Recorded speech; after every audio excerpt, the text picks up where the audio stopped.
Assalamualaikum warahmatullahi wabarakatuh. Sahabat doa santri yang dimuliakan Allah Subhanahu wa Ta'ala. Di video kali ini saya akan membahas tentang syarat nikah beda kecamatan dan kabupaten di Indonesia. Pernikahan beda kecamatan atau kabupaten adalah pernikahan yang dilakukan oleh dua orang yang berasal dari kecamatan atau kabupaten yang berbeda. Dalam prosesnya ada beberapa syarat yang harus dipenuhi oleh calon pengantin. Berikut adalah syarat nikah beda kecamatan atau kabupaten di Indonesia. Syarat yang pertama adalah fotokopi KTP, kartu keluarga, akta kelahiran, dan ijazah terakhir. Lalu harus menyertakan surat pengantar nikah, surat permohonan kehendak nikah, surat persetujuan mempelai, surat izin orang tua, surat pernyataan belum pernah menikah, pas foto 3x4 dan 2x3 berlatar belakang biru. Langkah pertama yang harus Anda lakukan adalah menyiapkan fotokopi KTP, kartu keluarga, akte kelahiran, dan fotokopi ijazah terakhir. Kemudian pergi ke RT atau RW setempat untuk mendapatkan surat pengantar ke kelurahan. Setelah itu pergi ke kelurahan untuk mendapatkan surat pengantar nikah atau yang dinamakan model N1. Nantinya model N1 ini berlaku bagi calon pengantin laki-laki maupun perempuan. Kemudian di kelurahan Anda juga akan mendapatkan surat permohonan kehendak nikah atau yang dinamakan model N2. Model N2 ini berlaku untuk calon pengantin yang rumahnya akan dijadikan akad nikah. Biasanya yang terjadi di Indonesia, akad nikah itu diadakan di kediaman mempelai wanita. Maka yang harus melampirkan surat permohonan kehendak nikah adalah calon pengantin wanita.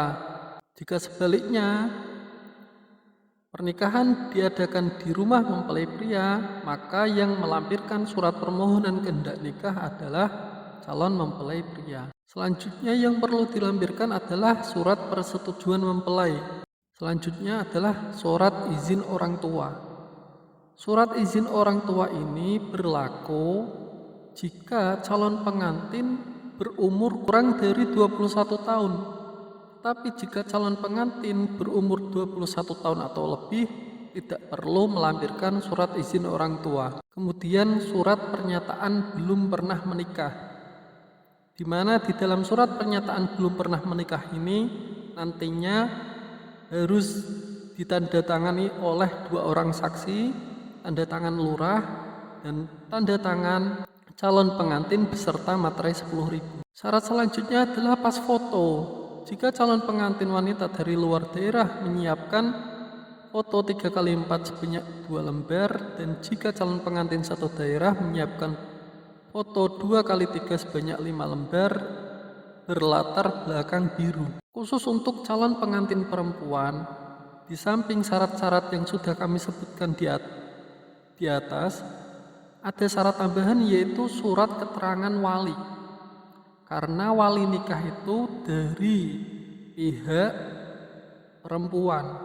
Kemudian ketentuan yang harus diperhatikan oleh calon pengantin adalah surat rekomendasi nikah. Ini calon pengantin yang akan melaksanakan pernikahan. Kemudian ketentuan yang harus diperhatikan oleh calon pengantin bagi calon pengantin yang akan melaksanakan pernikahan beda daerah, beda kecamatan, beda kabupaten maupun beda provinsi, yaitu surat rekomendasi nikah atau surat numpang nikah. Siapa yang melampirkan surat rekomendasi nikah ini? Jika pernikahan akan diadakan di rumah mempelai wanita, maka yang melampirkan surat rekomendasi nikah adalah calon pengantin laki-laki. Syarat tambahan berikutnya adalah fotokopi akte kematian bagi duda atau janda yang ditinggal mati suaminya. Nantinya dari akte kematian tersebut akan dibuatkan surat keterangan kematian atau N6. Syarat tambahan berikutnya adalah laki-laki atau perempuan yang berumur kurang dari 19 tahun maka harus mendapatkan surat dispensasi dari pengadilan. Syarat tambahan berikutnya, laki-laki atau suami yang hendak beristri lebih dari seorang, maka harus menyertakan surat izin dari pengadilan. Berikutnya, laki-laki atau perempuan yang menjadi anggota TNI atau Polri, maka membawa surat izin dari atasan masing-masing. Selanjutnya, laki-laki atau perempuan yang cerai hidup, maka harus menyertakan akte cerai asli dan salinan duduk perkara. Berikut adalah contoh akte cerai dan salinan duduk perkara. Proses nikah beda kabupaten atau beda kecamatan. Yang pertama adalah setelah semua berkas terpenuhi, jika pernikahan akan dilangsungkan di kediaman mempelai wanita, maka berkas calon pengantin pria diserahkan ke calon pengantin wanita. Untuk selanjutnya, berkas tersebut dijadikan satu sebagai syarat pendaftaran nikah.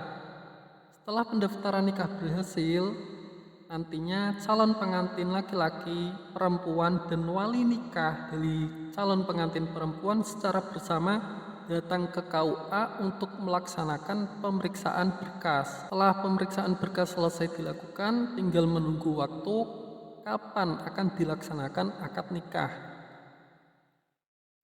Demikian yang dapat kami sampaikan mengenai pernikahan beda provinsi. Semoga informasi ini memberikan banyak manfaat bagi yang akan melaksanakan nikah di tahun 2024 ini, terutama dengan orang yang berbeda daerah, kabupaten maupun provinsi. Sampai jumpa di video selanjutnya. Wassalamualaikum warahmatullahi wabarakatuh.